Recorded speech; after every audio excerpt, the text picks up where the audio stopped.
सामीन मोहतरम, अल्लाह जल्ल शानु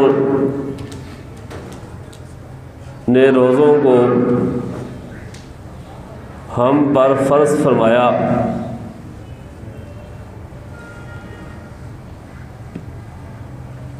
लेकिन रोज़ों की फ़र्ज़ियत का असल मकसद क्या है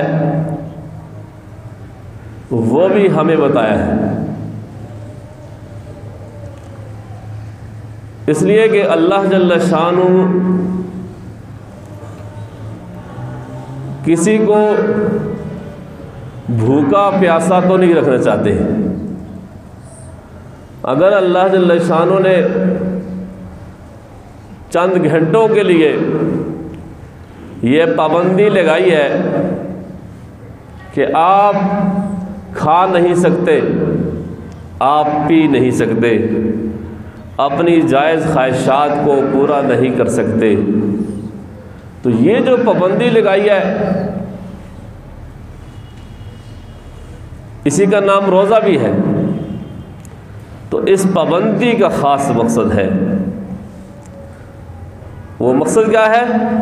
लअल्लकुम तत्तक़ून, ताकि तुम मुत्तक़ी बन जाओ, तुम परहेज़गार बन जाओ, तुम्हारे दिल में अल्लाह ताला का डर और खौफ पैदा हो जाए, तुम गुनाहों से बचने वाले बन जाओ। ये मकसद है। तो ये रोज़ा, ये रमज़ानुल मुबारक, ये बहुत ही मुक़द्दस महीना है और बहुत ही कीमती महीना है। ये रोज़ा इतनी बड़ी इबादत है। अल्लाह के रसूल सल्लल्लाहु अलैहि वसल्लम ने बहुत सारी अहादीस में इस रोज़े के फ़ज़ाइल को बयान फरमाया है, इसका मकसद बयान फरमाया है।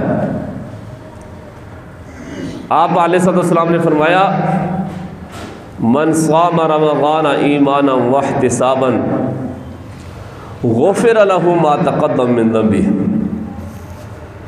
जो शख्स ईमान के साथ और अल्लाह के ऊपर कामिल यकीन के साथ सवाब की नीयत से रमज़ान के रोज़े रखेगा, अल्लाह ताला उसके पिछले सारे गुनाहों को माफ़ कर देंगे। और दूसरी रिवायत में फरमाया कि अस्सौम जुन्नतुम मिन अज़ाबिल्लाह, रोज़ा तो अल्लाह के अज़ाब से ढाल है, अल्लाह के अज़ाब से बचने का ज़रिया है।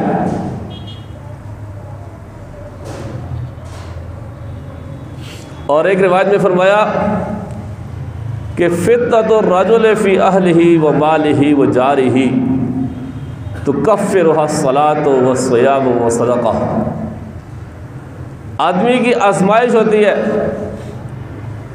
उसके बच्चों, उसके माल और उसके पड़ोसी के सिलसिले में,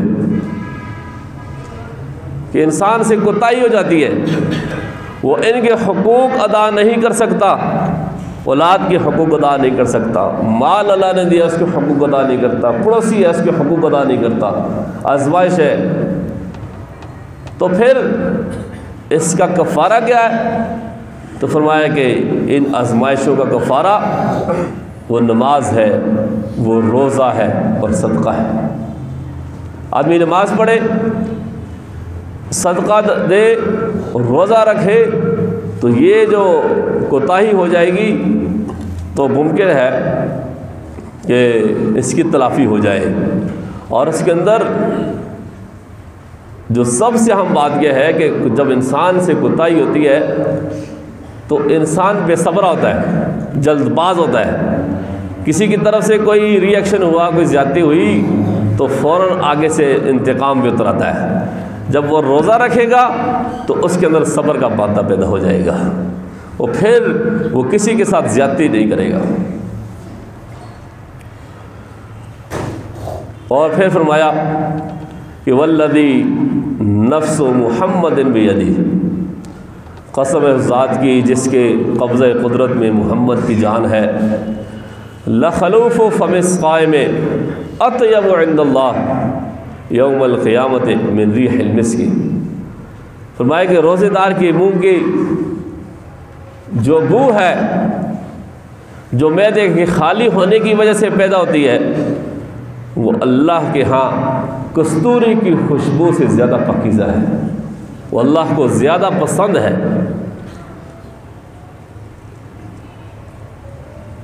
और एक रिवायत में फरमाया कि लिस्साइम फ़रहतान, रोज़ेदार के लिए दो खुशियाँ, फ़रहतुन इंद फ़ित्रिही, एक खुशी तो जब वो रोज़ा खोलता है अल्लाह के इनामात को देखता है तो उस वक़्त उसे हासिल होती है, वह फ़रहतुन इंद लिक़ाइ रब्बिही, और दूसरी खुशी वो जब अपने रब से मुलाकात करेगा और उसका अजर व सवाब जब उसे मिलेगा तो उस वक़्त जो खुशी होगी वो भी बेइंतहा खुशी होगी। तो एक दुनिया की खुशी है जो रोज़ाना उसे इफ्तार के वक़्त मिलती है, और एक जो खुशी है हकीकी खुशी है वो आखिरत में जब अपने रब से मिलेगा तो उस वक़्त उसे वो खुशी मिलेगी। और फरमाया कि कुल्लु अमल इब्न आदम लहू इल्ला सियाम फ़इन्नहु ली व अना अज्ज़ी बिही। फरमाया कि इब्न आदम का, इंसान का हर अमल उसके अपने लिए सिवाय रोज़े के, क्योंकि रोज़ा फरमाया कि वो मेरे लिए है, बाकी हर अमल अपने लिए, फरमाया कि रोज़ा मेरे लिए है। इसलिए कि रोज़े में और बाकी इबादात में जो फ़र्क है वो ये है कि इंसान नमाज पढ़ रहा है, वो ज़कात सदका कर रहा है, वो खैरात कर रहा है, वो कोई और अमल कर रहा है, कोई रिफाई फलाई काम करता है, तो वो सारे काम लोगों को नज़र आते हैं, तो उस काम की वजह से कहीं ना कहीं उसकी तारीफ़ तो सिर्फ भी होती है, उसकी शोहरत भी हो जाती है। वो तो उसके नीयत में है, अगर ये नीयत उसकी अच्छी हुई, अल्लाह की रज़ा खुशनुदी हुई तो उसे अजर मिलेगा। हाँ, अगर नमूद व नुमाइश है तो कुछ भी नहीं मिलेगा। लेकिन फिर भी बाकी जितने अमाल हैं वो कहीं ना कहीं नज़र आते हैं सिवाय रोज़े के। रोज़ा किसी को नज़र नहीं आता। एक आदमी ने सबके साथ बैठ के सहरी की है, इफ्तारी की है, लेकिन बीच का जो वक्त है वो उसने कैसे गुजारा, उसने खाया या नहीं खाया, उसने पिया या नहीं पिया, ये सिर्फ वो जानता है और अल्लाह जानता है। तो इसलिए फरमाया कि इब्न आदम का हर अमल उसके अपने लिए है सिवाय रोज़े के, वो यकीनन मेरे लिए है। वह अना अजज़ी बिही, फरमाया इस रोज़े की जज़ा में खुद दूँगा। और बाज़ मुहद्दिसीन फरमाते हैं कि ये लफ्ज़ इस तरह है, वह अना उजज़ा बिही, वह रोज़ा मेरे लिए है और मैं रब खुद इसकी जज़ा हूँ। इससे बड़ी क्या बात है। इसी तरह रोज़ादार को अल्लाह जल्ल शान ने अलग से एक शान अता की है। और रोज़ादार की दुआ के बारे में फरमाया कि अल्लाह के रसूल फरमाया कि 3 लोगों की जो दुआ है वो रद्द नहीं होती है। सलासतुन ला तुरद्दु दावतुहुम, 3 लोग ऐसे जिनकी दुआ वो हमेशा कबूल होती है, रद्द नहीं होती। उनमें से एक अल इमामुल आदिल, आदिल हुक्मरान, जालिम हुक्मरान न हो, रियाया की, अपनी अवामुन्नास का दर्द, उनकी मसाइल, वो उनकी परेशानी उसको होनी चाहिए और वो हर वक्त अपनी रियाया को इंसाफ फराम करने के लिए, उनको सहूलत फराम करने के लिए बेताब हो, ऐसा हुक्मरान, जालिम नहीं। हमारे ऊपर तो जालिम हुक्मरान मुसल्लत होते हैं, महंगाई का अज़ाब, कभी ये अज़ाब, कभी बेरनी बदबनी, कभी क्या और कभी क्या। तो फरमाया कि जो इमाम आदिल होगा, आदिल हुक्मरान होगा, जब वो दुआ करेगा तो अल्लाह ताला उसकी दुआ को रद्द नहीं करते। और अगर इस तरह के हुक्मरान आ जाए तो उनकी तो दुआएं कबूल ही नहीं होती। और दूसरा वस्साइमु हत्ता युफ्तिरा, फरमाया कि रोज़ेदार जब तक वो इफ्तार नहीं तो रोज़े की हालत में है, उस वक़्त उसकी दुआ भी अल्लाह जल्ल शानो कबूल करते हैं। वह दावतुल मज़लूम और मजलूम की जो बद्दुआ है वो भी रद्द नहीं होती। अगर उसके ऊपर कोई जुल्म करता है तो जब उसके दिल से आह निकलती है तो वो आह सीधी अर्श तक जाती है और अल्लाह की तरफ से ज़रूर फिर उस जालिम पर फिटकार आती है। हाँ ये है कि अल्लाह जल्ल शानो इंसान को ढील देते हैं, शायद बाज आ जाए, बाज आ जाए, बाज आ जाए, लेकिन जब इंसान जुल्म की तमाम हदों को क्रॉस करता है फिर अल्लाह की तरफ से पकड़ आती है। हम देखते हैं बहुत सारे अपने गिरदोपेश में बहुत सारे लोगों को, बड़े बड़े जालिम जाबिर किस्म के कातिल किस्म के लोग थे, लेकिन आखिर में जो उनका अंजाम हुआ कितना बुरा होता है, वो यही है। इसी तरह एक रिवायत में फरमाया कि इन्ना फिल जन्नत बाबन, कि जन्नत के अंदर एक दरवाज़ा है, युक़ाल लहु रय्यान, उसे रय्यान कहते हैं, बाबुर रय्यान, ये जन्नत के एक दरवाज़े का नाम है। यदखुलु मिन्हु साइमून यौमल क़ियामा, फरमाया कि क़यामत के दिन उस दरवाज़े से सिर्फ़ और सिर्फ रोज़ेदार दाखिल होंगे। ला यदखुलु मिन्हुम अहदुन गैरुहुम, रोज़ेदारों के अलावा कोई भी दूसरा आदमी उस दरवाज़े से दाखिल नहीं हो सकता, जो रोज़ेदार होगा वही दाखिल होगा। युक़ालो, उस वक़्त आवाज़ लगाई जाएगी, कहा जाएगा ऐन साइमून, रोज़ेदार कहाँ हैं? दुनिया में अल्लाह की खातिर भूखे प्यासे रहने वाले, अपनी ख्वाहिशात को कंट्रोल करने वाले कहाँ हैं? फ़यक़ूमूना, फिर वो रोज़ेदार खड़े होंगे, आवाज़ लगाई जाएगी, सब लोगों में से बड़ा दुनिया होगी, अरबों खरबों की तादाद में इंसान होंगे, तो उसमें से ये लोग उठेंगे। और फरमाया कि ला यदखुलु मिन्हु अहदुन गैरुहु, ये उस दरवाज़े से दाखिल होंगे, इनके अलावा कोई आदमी उस दरवाज़े से दाखिल नहीं होगा। अब जो लोग बग़ैर किसी उज़्र के रोज़ा छोड़ देते हैं, छोटी छोटी बात हुई रोज़ा छोड़ दिया, वो जी हम तो नहीं रख सकते, और अपनी तरफ से वो या तो फ़िदिया देते हैं तो या फिर फ़िदिया भी नहीं देते, तो आज इस बात का एहसास नहीं है। वो समझते हैं कि मामूली बात है, आखिर मरना तो सब ने है, मैदान हशर में सब ने जाना है। तो वहाँ जब ये रोज़ेदारों को खुसूसी प्रोटोकॉल दिया जाएगा, उनके लिए इस ख़ास दरवाज़े को खोला जाएगा और सिर्फ आवाज़ लगाई जाएगी कि रोज़ेदार खड़े हो जाएं और वो इस दरवाज़े से दाखिल हो, उनके अलावा कोई आदमी दाखिल नहीं हो सकेगा। फ़इज़ा दख़लू उग़लिक़ा फ़लम यदख़ुल मिन्हु अहद, फरमाया कि जब वो दरवाज़े से दाखिल हो चुके, अब वो रोज़ेदारों वाला बाबुर रय्यान बंद कर दिया जाएगा, अब कोई आदमी नहीं आ सकता। तो उस वक़्त पता चलेगा कि जो लोग रोज़ा नहीं रखते वो कहाँ जाएंगे, बताइए? तो कोई जगह है उनकी? कोई नहीं है, फिर एक ही जगह है, वो फिर जहन्नम की तरफ जाएंगे। तो इसलिए रोज़े की इबादत को मामूली ना समझा जाए, बस मामूली सा हुआ छोड़ दिया या मर्ज़ी रखा न रखा। ये ख़ास कर हमारे यहाँ अब ये पंजाब में और इस्लामाबाद में ये जो मज़दूर तबका है या कुछ मालदार लोग भी ऐसे हैं, तो वो बग़ैर उज़्र के रोज़ा छोड़ते हैं। वो जी काम कर रहे हैं तो भाई काम को तरीके से करें, पूरे 11 महीने आपको आते हैं, पूरे 11 महीने कोई पाबंदी नहीं है। तो यहाँ पे काम को तकसीम भी किया जा सकता है, इसकी तरतीब बदली जा सकती है। आप रात को काम करें, और अब इस साल तो अल्लाह ताला ने बड़ा करम किया कि देखिए बारिशें हो रही हैं, मौसम ठंडा है, बग़ैर पंखे के हम घरों में रह रहे हैं, मस्जिदों में हैं, तरावी पढ़ रहे हैं। वरना तो पिछले सालों में कितनी गर्मी होती थी, कितनी हीट होती थी, प्यास लगती थी, मुश्किल था, 17-17 घंटे का रोज़ा था, अब तो तकरीबन 12 घंटे का रोज़ा है। कितना आसान है, कोई मुश्किल नहीं है। लेकिन इसलिए ये इस बात को मामूली न समझिए। क़यामत के दिन जब वहाँ पे रोज़ेदारों को प्रोटोकॉल मिलेगा तो उस वक़्त फिर ये लोग पछताएंगे कि काश की दुनिया में हम भी रोज़ा रख लेते हैं।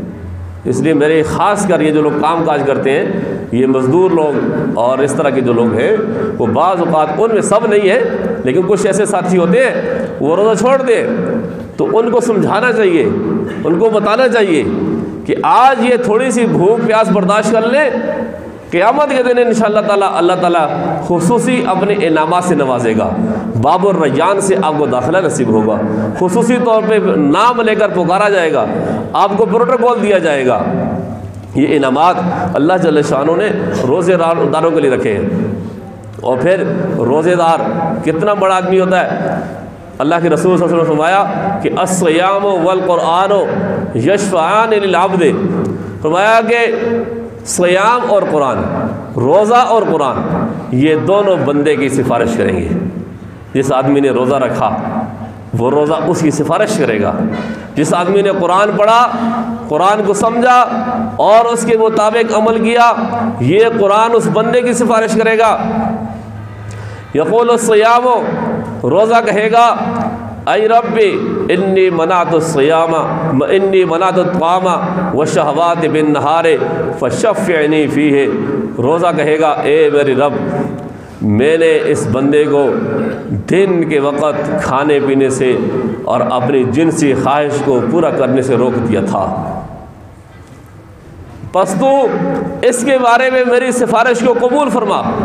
तो रोज़ा उस रोज़ेदार बंदे की तरफ से सिफारिश करेगा कि अल्लाह मैंने इसको खाने पीने से अपनी जायज़ ख्वाहिशात को पूरा करने से रोका था, अब तो इसके बारे में मेरी सिफारिश कबूल फरमा। फिर कुरान कहेगा वह यक़ूलुल कुरान, कुरान कहेगा मनातु नौमा बिल्लैल फशफ़्फ़िनी फ़ीहे। फरमाया कि रोज़ा कुरान कहेगा कि या अल्लाह मैंने रात को इसको सोने से रोका। आम दिनों में जल्दी सोता था, नींद कर लेता था, अब रमज़ान आया ये कुरान पढ़ता था, रात को तरावी पढ़ता था, देर तक जागता था, तो मैंने उसको नींद से रोका। तो या अल्लाह तो इस बंदे के बारे में मेरी सिफारिश को कबूल फरमा। तो रोज़ा भी कहेगा मैंने इसको खाने पीने से रोका, कुरान कहेगा मैंने इसको सोने से रोका। ये दोनों कहेंगे या अल्लाह तो मेरी सिफारिश कबूल फरमा। तो कितना खुश नसीब है वो आदमी कि जिसने रोज़ा भी रखा हो, जिसने तरावी भी पढ़ी हो, दोनों काम किए हो। तो दो सिफारिशी मिल गए। तो अल्लाह के रसूल फरमाया कि जब ये सिफारिश करेंगे तो इनकी सिफारिश रद्द नहीं होगी, फ़युशफ़ाने, तो अल्लाह ताला की तरफ से इनकी सिफारिश को कबूल किया जाएगा। और वो ये रोज़ा और ये कुरान वो अपने उस रोज़ा रखने वाले को, कुरान पर अमल करने वाले को, उसको पढ़ने वाले को, तरावी पढ़ने वाले को, ये अल्लाह से सिफारिश करवा कर उसको जन्नत में पहुँचा देंगे। ये छोटी बात नहीं, बहुत बड़ी बात है। और एक रिवायत में फरमाया कि जो रोज़े गजर है वो कितना है, तो फरमाया कि मन सामा यौमन फ़ी सबीलिल्लाहि जअलल्लाहु बैनहु व बैनन नहारि खंदकन कमा बैन अस्समाई वल अर्ज़। जिस शख्स ने जिहाद के दौरान में एक रोज़ा रखा, अल्लाह ताला उसके और दोज़ख के दरमियान ऐसी खंदक बना देता है जैसे कि ज़मीन और आसमान के दरमियान फासला है। इतना अल्लाह जल्ल शानो उसे जहन्नम से दूर कर देते हैं। और एक रिवायत में आता है कि जिस आदमी ने अल्लाह के रास्ते में एक दिन का रोज़ा रखा, अल्लाह ताला उसके चेहरे को जहन्नम से 70 साल की मुसाफत दूर कर देता है। ये नफली रोज़े की बात हो रही है। और जो फ़र्ज़ रोज़ा है, जो रमज़ान का रोज़ा है, उसका अजर व सवाब तो बेइंतहा है, बहुत ज़्यादा अजर व सवाब है। तो मेरे भाइयों, ये जो रोज़ा है, ये रोज़ा अल्लाह जल्ल शानो ने जो हमें ये रमज़ान का महीना अता फरमाया, ये रोज़े का इनाम अता फरमाया, तो ये इसका बहुत अजर सवाब है। लेकिन इसका असल मकसद क्या है?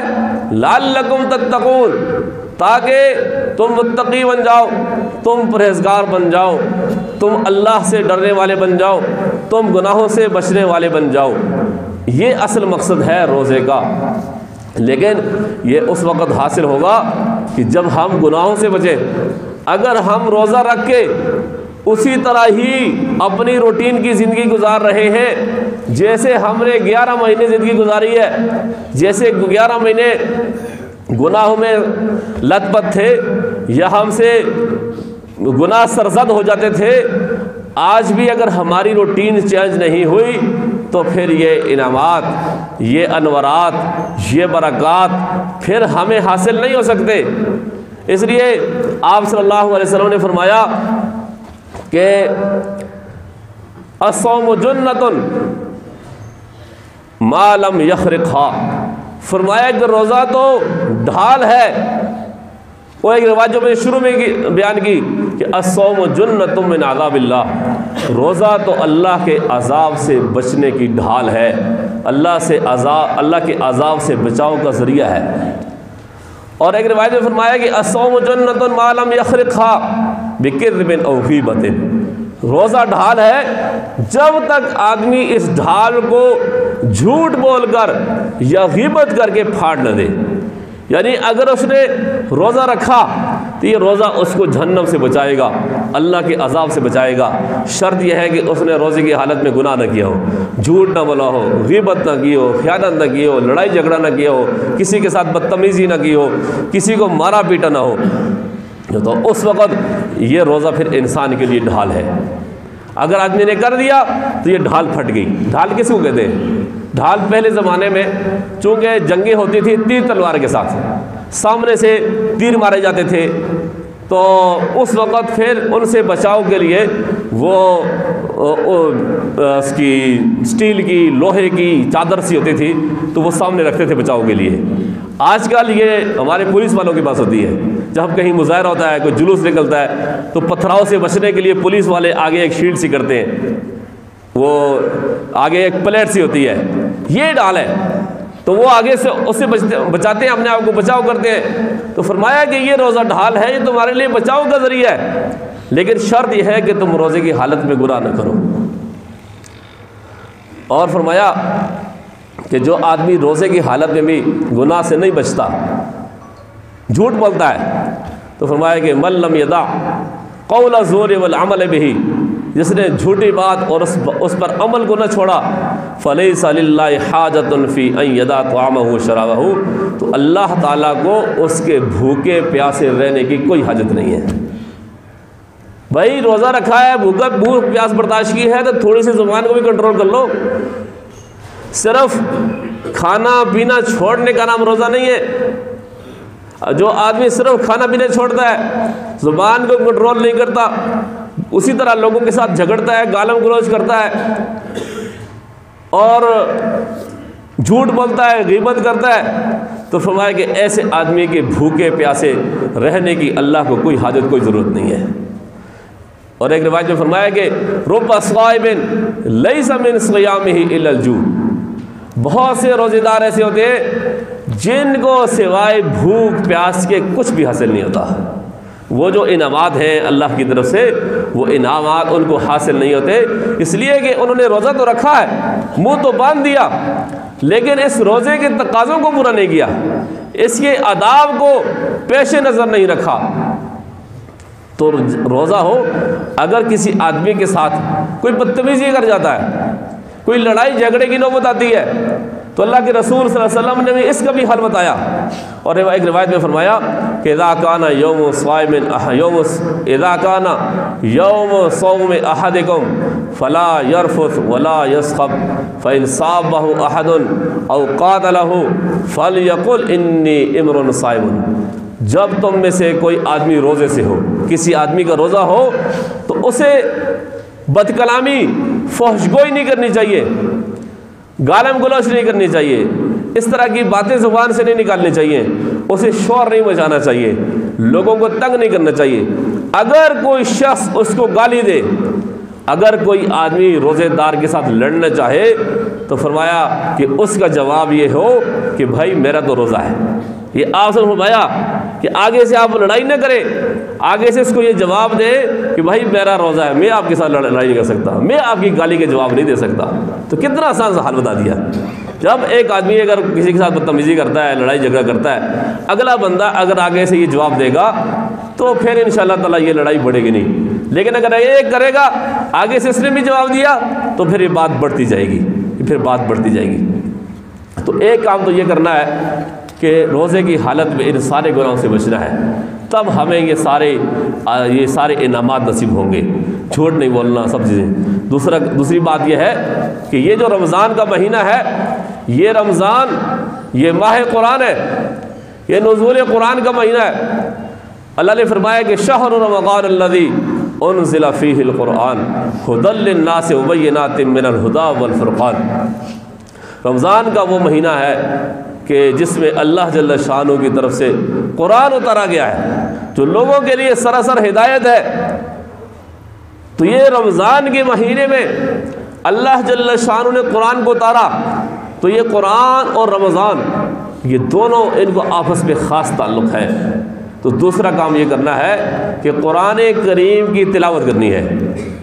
जो लोग कुरान करीम नहीं पढ़ सकते, उनको ठीक तरीके से तजवीद के साथ पढ़ना नहीं आता, तो वो कुरान करीम पढ़ने का इरादा करें, उसको पढ़ना शुरू करें, सीखना शुरू करें, किसी अच्छे से मुजव्विद कारी से सीखें।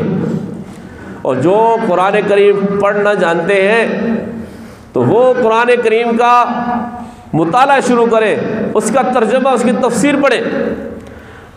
और जहाँ कहीं बात समझ ना आए तो अपने किसी मोतबर आलिम से पूछें कि बात कैसी है, इसका मतलब क्या है।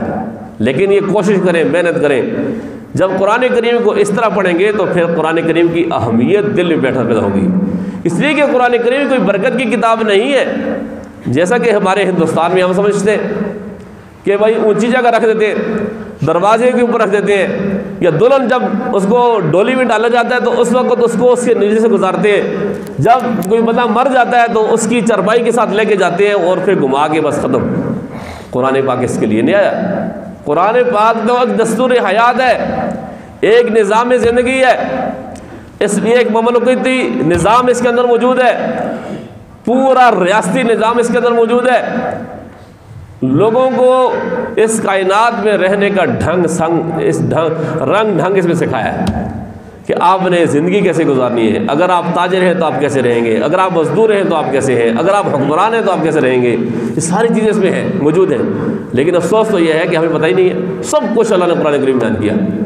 इस मुल्क का निज़ाम मौजूद है, किसी भी मुल्क की दाखिला खारजा पॉलिसी इस कुरान में मौजूद है, हमारी सियासत कैसी होनी चाहिए सब कुरान में मौजूद है। तो इसलिए जो लोग कुरान करीम पढ़ लेते हैं तजवीद के साथ, तो इसको तर्जुमे के साथ सीखें, इसको तफसीर के साथ सीखें। और आज के दौर में तो बहुत आसान है, कोई मुश्किल भी नहीं है। बराह रास्त किसी से नहीं पढ़ सकते तो किसी से टाइम लगे ऑनलाइन पढ़ सकते, लेकिन कोशिश तो करे इंसान। तो दूसरा काम ये करना है। और इसी आयत करीमा में एक अहम मसला भी है, वो भी बयान करके फिर बात ख़त्म करता हूँ कि बग़ैर किसी उज़्र के रोज़ा नहीं छोड़ना चाहिए।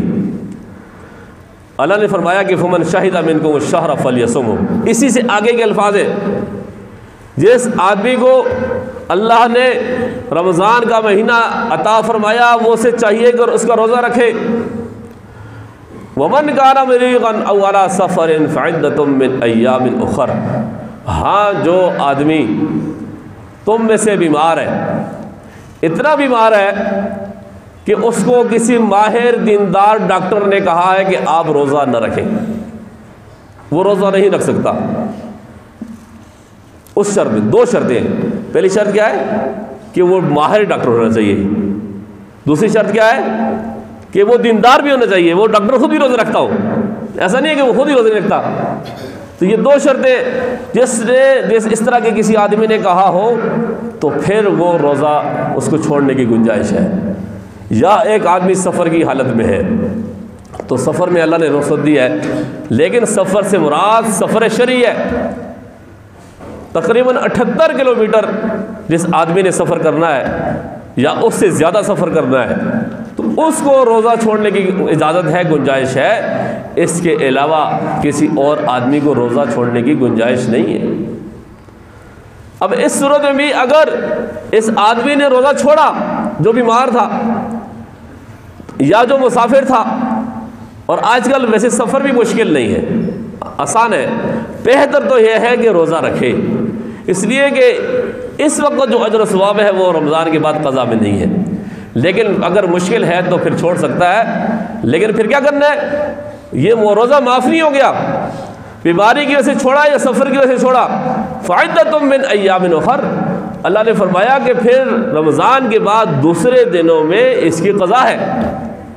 तो रोज़ा इबादत ऐसी है कि अगर ये अदा कर सकता हो तो ठीक है, अदा नहीं कर सकता, छूट गया, तो इसकी बाद में भी रोज़े की जो क़ज़ा है वो रोज़े से है, वो पैसे से नहीं है, वो फ़िदिये से नहीं है, वो माल से नहीं है। हमारे यहाँ बाद लोग छोटी छोटी बात पर वो छोड़ देते हैं, या फिर यह है कि अगर उनकी माली हैसियत ठीक है, फ़िदिया दे सकते हैं तो वो फ़िदिया देते हैं। फ़िदिया देना उस आदमी के लिए जायज़ नहीं है जो ठीक ठाक हो, तंदुरुस्त हो, सेहतमंद हो। फ़िदिया देना उस आदमी के लिए है जो आदमी किसी ऐसी बीमारी में मुब्तला हो गया कि अब उसके ठीक होने के चांस नहीं है। बज़ाहिर डॉक्टरों ने कह दिया कि अब ये ठीक नहीं हो सकता, और वो इतनी देर में भूख और प्यास भी बर्दाश्त नहीं कर सकता।